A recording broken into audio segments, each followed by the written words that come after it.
Welcome back to The Explainer. Okay, today we're diving into a truly fascinating essay by Dr. Ryan Baija.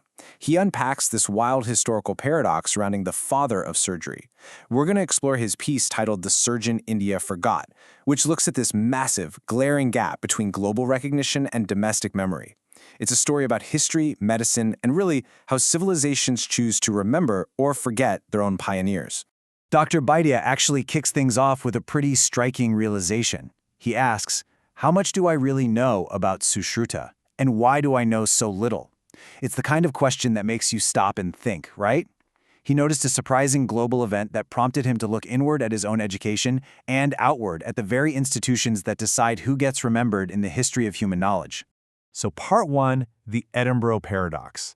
Let's look at this global versus domestic divide. Back in 2018, the Royal Australasian College of Surgeons in Melbourne went ahead and installed a marble statue of Sushruta. And get this, in June 2026, the Royal College of Surgeons of Edinburgh in the UK unveiled a bronze sculpture of him. I mean, these are premier, world-renowned Western medical institutions actively celebrating his legacy as a foundational figure in surgery. But here is where it gets kind of baffling. The paradox. Out of the roughly 1,500 medical, Ayurvedic, and public health institutions operating in India right now, the vast majority are just completely silent about him. No visible recognition, no statue, no plaque, nothing.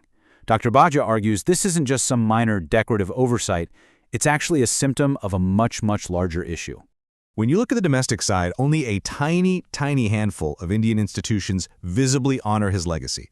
There's a 40-foot statue down at the Amrita Institute in Kochi from 2016, another one unveiled in 2023 at the Mysore Medical College, one at Patanjali Yogpeeth, and some commissioned statues at Raj Bhavan in Goa. Now, the author notes these are definitely steps in the right direction, but they're just far too few and scattered for a civilization with such a rich, deep medical inheritance.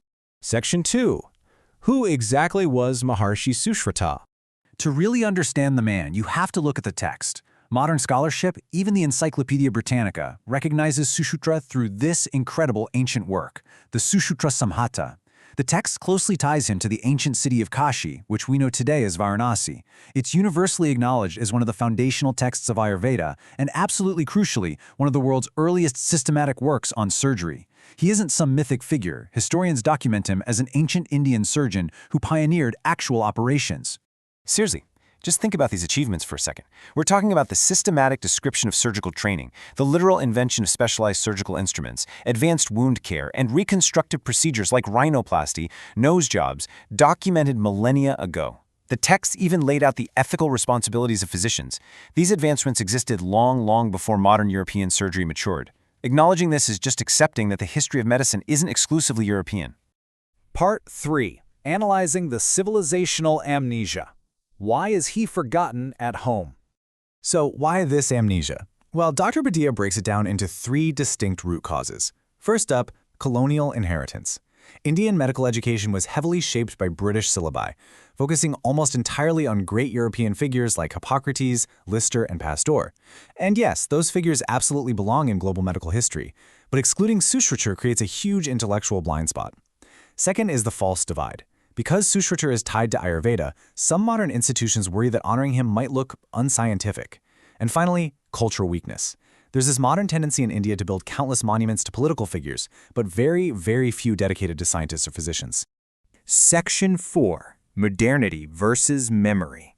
This brings up a really crucial nuance.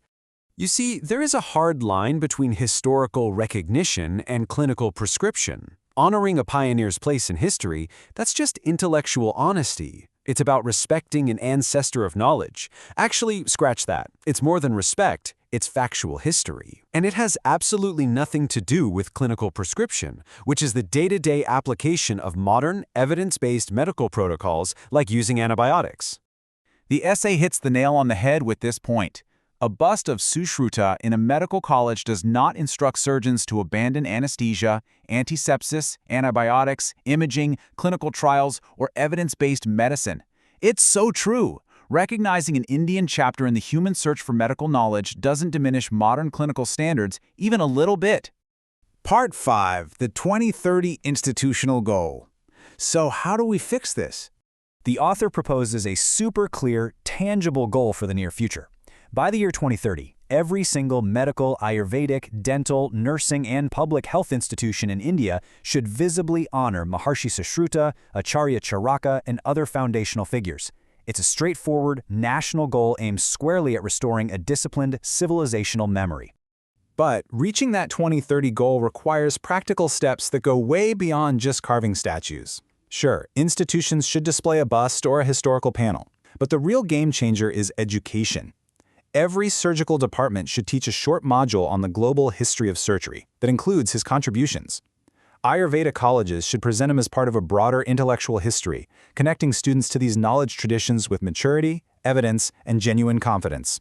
The whole shebang boils down to this really powerful statement from the text: this is not merely about statues, it is about intellectual self-respect. India doesn't need empty nationalism or myth-making. What it needs is its memory back. It needs institutions that are confident and not embarrassed by their own factual, evidence-based history. Imagine a young medical student walking through a campus and knowing for a fact that surgery has many global ancestors, including a brilliant one from their own soil. I'm going to leave you with this provocative thought, directly inspired by the essay. The author notes that when Edinburgh or Melbourne honors Sushruta, Indians feel pride. But why wait for someone else to tell you your history matters? Must a civilization rely on outsiders to remember its own knowledge ancestors? It's a fascinating question about history, memory, and identity. Thank you so much for joining me on this explainer.